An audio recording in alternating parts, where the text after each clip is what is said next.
राधे राधे। आप सभी को मेरे चैनल हंसवाणी हिंदी साहित्य में स्वागत है। आज हम छायावादोत्तर युग के कुछ प्रश्नों को जानेंगे। प्रश्न नंबर 1, छायावादोत्तर युग का आरंभ लगभग कब माना जाता है? ए 1918, बी 1936, सी 1947, डी 1955। इसका सही ऑप्शन है बी 1936 छायावादोत्तर युग का आरंभ माना जाता है। अगला नंबर 2, छायावादोत्तर युग में किस प्रवृत्ति का विकास हुआ? ए रहस्यवाद, बी यथार्थवाद, सी अलंकारवाद, डी रीतिकालीनता। इसका सही ऑप्शन है बी यथार्थवाद। अगला नंबर 3, प्रगतिवाद का संबंध किससे है? ए आध्यात्मिकता, बी सामाजिक यथार्थ, सी श्रृंगार रस, डी प्रगति चित्रण। इसका सही ऑप्शन है बी सामाजिक यथार्थ। अगला नंबर 4, प्रगतिशील लेखक संघ की स्थापना कब हुई?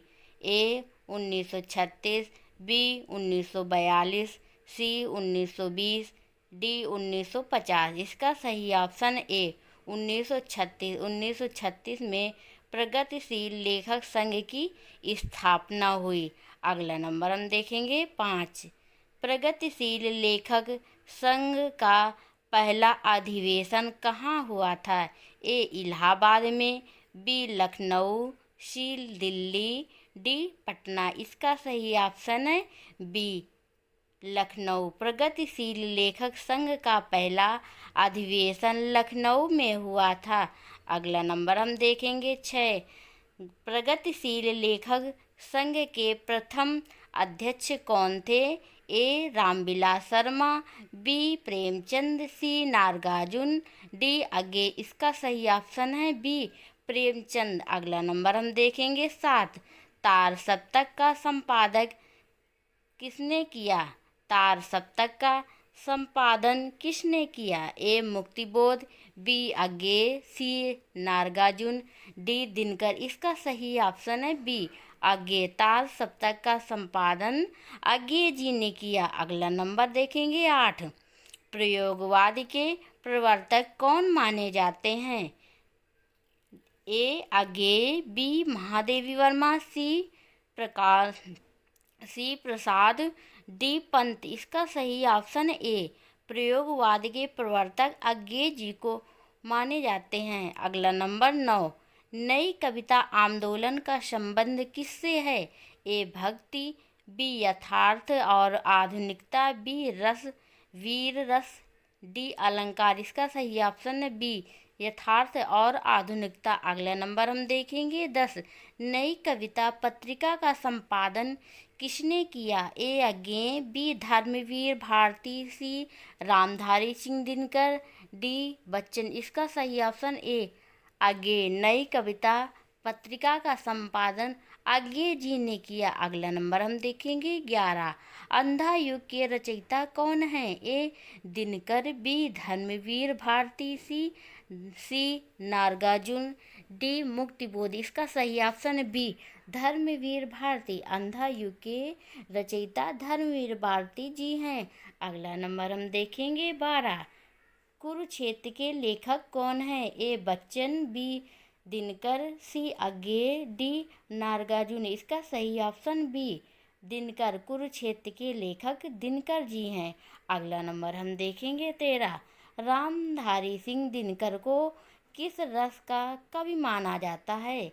ए श्रृंगार रस, बी करुण रस, सी वीर, डी हास्य। इसका सही ऑप्शन वीर। रामधारी सिंह दिनकर को वीर रस का कवि माना जाता है। अगला नंबर हम देखेंगे 14, रश्मिरथी किसकी रचना है? ए दिनकर, बी बच्चन, सी आगे, डी पंत। इसका सही ऑप्शन ए दिनकर। अगला नंबर हम देखेंगे 15, मधुशाला के कवि कौन है? ए हरिवंश राय बच्चन, बी दिनकर, सी नागार्जुन, डी मुक्तिबोध। इसका सही ऑप्शन ए हरिवंश राय बच्चन।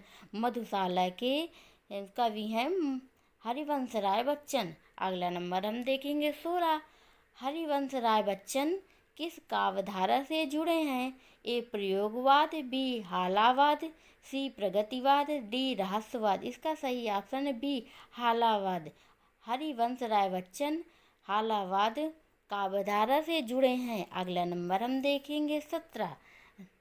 नागार्जुन का वास्तविक नाम क्या था? नागार्जुन का वास्तविक नाम क्या था? ए वैद्यनाथ मिश्र, बी सच्चिदानंद हीरानंद वासयन, सी गजानन माधव मुक्तिबोध, डी रामविलास शर्मा। इसका सही ऑप्शन है ए वैद्यनाथ। नागार्जुन का वास्तविक नाम है वैद्यनाथ।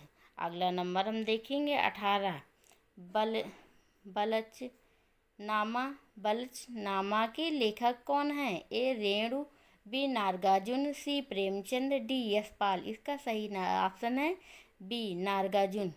अगला नंबर हम देखेंगे 19। मैला आंचल किसकी रचना है? ए रेणु, बी दिनकर, सी बच्चन, डी आगे। इसका सही ऑप्शन है ए रेणु। अगला नंबर हम देखेंगे 20। शेखर एक जीवनी के लेखक कौन हैं? ए आगे, बी मुक्तिबोध, सी नागार्जुन, डी बच्चन। इसका सही ऑप्शन ए शेखर एक जीवनी के लेखक अज्ञे जी हैं। अगला नंबर हम देखेंगे 21। असाध्य वीणा किसकी रचना है? ए अज्ञे, बी दिनकर, सी धर्मवीर भारती, डी पंत। इसका सही option A Agyeya.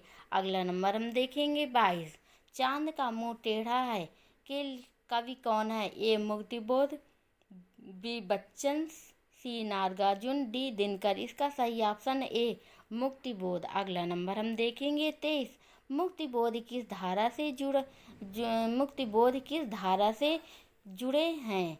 A Chhayavad, B नई कविता, डी रीतिकाल, डी भक्तिकाल। इसका सही ऑप्शन है बी नई कविता। अगला नंबर हम देखेंगे 24।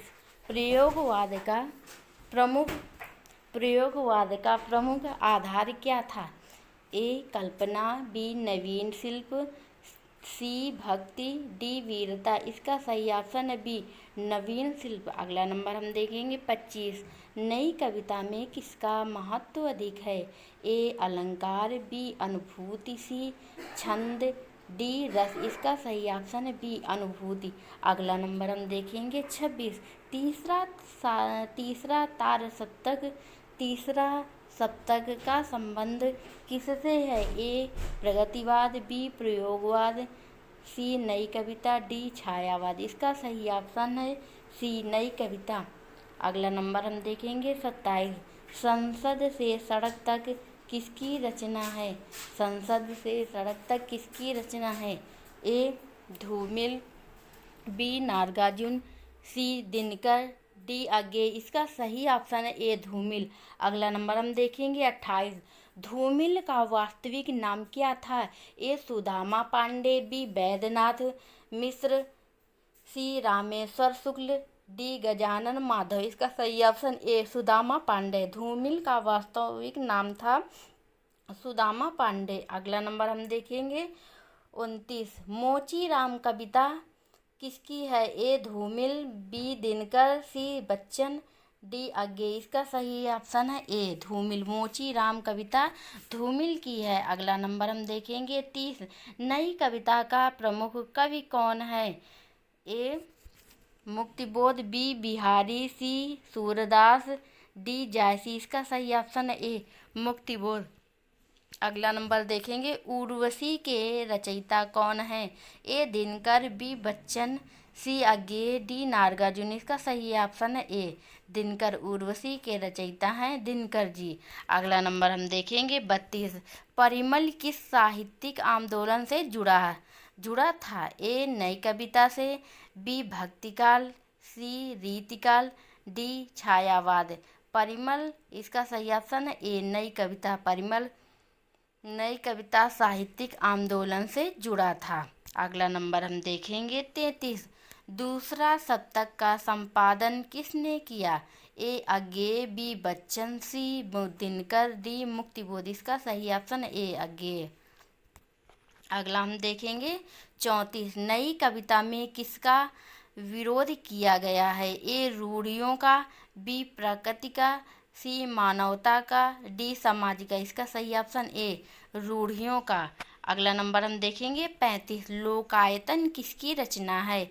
ए सुमित्रानंदन पंत, बी बच्चन, सी अज्ञेय, डी नागार्जुन। इसका सही ऑप्शन ए सुमित्रानंदन पंत। अगला नंबर हम देखेंगे 36। आत्महत्या के विरुद्ध किसकी रचना है? ए रघुवीर सहाय, बी दिनकर, सी बच्चन, डी पंत। इसका सही ऑप्शन ए रघुवीर सहाय। अगला नंबर हम देखेंगे 37। रघुवीर सहाय किस धारा के कवि हैं? ए नई कविता, बी छायावाद, सी कविता भक्तिकाल, डी रीतिकाल। इसका सही ऑप्शन ए नई कविता। अगला नंबर हम देखेंगे 38। कनुप्रिया के लेखक कौन हैं? ए धर्मवीर भारती, बी दिनकर, सी अज्ञेय, डी नागार्जुन। इसका सही ऑप्शन ए धर्मवीर भारती कनुप्रिया के लेखक हैं धर्मवीर भारती। अगला नंबर हम देखेंगे 29। अगला नंबर हम देखेंगे 39। आंगन के पार द्वार किसकी रचना है? ए अज्ञेय, बी बच्चन, सी दिनकर, डी मुक्तिबोध। इसका सही ऑप्शन ए अज्ञेय। अगला नंबर हम देखेंगे प्रगतिवादी कविता का मुख्य उद्देश्य क्या था? ए समाज परिवर्तन, बी भक्ति, सी श्रृंगार, डी रहस्यवाद। इसका सही ऑप्शन ए समाज परिवर्तन। प्रगतिवाद कविता का मुख्य उद्देश्य था समाज परिवर्तन। अगला नंबर हम देखेंगे 41। नई कविता में किसका चित्रण प्रमुख है? ए आधुनिक जीवन, बी देवी देवता, सी राजा महाराजा, डी प्रगति। इसका सही ऑप्शन ए आधुनिक जीवन। अगला नंबर हम देखेंगे 42। तार सप्तक का प्रकाशन कब हुआ? ए 1943, बी 1930, सी 1955, डी 1960। इसका सही ऑप्शन है 1943। तार सप्तक का प्रकाशन हुआ 1943 में। अगला नंबर हम देखेंगे 43। अकाल और उसके बाद कविता किसकी है? ए नागार्जुन की, बी दिनकर, सी बच्चन, डी पंत। इसका सही ऑप्शन है ए नागार्जुन। अकाल और उसके बाद नागार्जुन की कविता है। अगला नंबर हम देखेंगे 44। भूरी भूरी खाक धूल, भूरी भूरी भूरी खाक धूल के रचयिता कौन है? ए मुक्तिबोध, बी बच्चन, सी अज्ञेय, डी दिनकर। इसका सही ऑप्शन है ए मुक्तिबोध। अगला नंबर हम देखेंगे 45। प्रयोगवाद में किस तत्व पर बल दिया गया? ए भाषा और शिल्प, बी भक्ति, सी रस, डी अलंकार। इसका सही ऑप्शन ए भाषा और शिल्प पर। प्रयोगवाद में भाषा और शिल्प पर तत्व पर बल अधिक दिया गया। अगला नंबर 46। नई कविता का उद्भव किसके बाद हुआ? ए छायावाद, बी भक्तिकाल, सी आदिकाल, डी रीतिकाल। इसका सही ऑप्शन ए छायावाद। अगला नंबर हम देखेंगे 47। गीत फरोश कविता किसकी है? ए भवानी प्रसाद, बी दिनकर, सी बच्चन, डी पंत। इसका सही ऑप्शन है बी ए भवानी प्रसाद। फिर गीत फरोश भवानी प्रसाद मिश्र की है। अगला नंबर 48। भवानी प्रसाद मिश्र किस धारा से संबंधित है? ए नई कविता, बी भक्तिकाल, सी रीतिकाल, डी छायावाद। इसका सही ऑप्शन है ए नई कविता। अगला नंबर हम देखेंगे 49। छायावादोत्तर युग में प्रमुख रूप से कौन सी विधा विकसित हुई? ए मुक्ति छंद कविता, बी दोहा, सी चौपाई, डी समया। इसका सही ऑप्शन ए मुक्ति छंद कविता। अगला नंबर हम देखेंगे 50। छायावादोत्तर युग का साहित्य किसके अधिक निकट था? छायावादोत्तर युग का साहित्य किसके अधिक निकट था? ए वास्तविक जीवन, बी कल्पना लोक, सी पौराणिक, डी रहस्यवाद। इसका सही ऑप्शन है वास्तविक जीवन। छायावादोत्तर युग साहित्य वास्तविक जीवन के अधिक निकट है।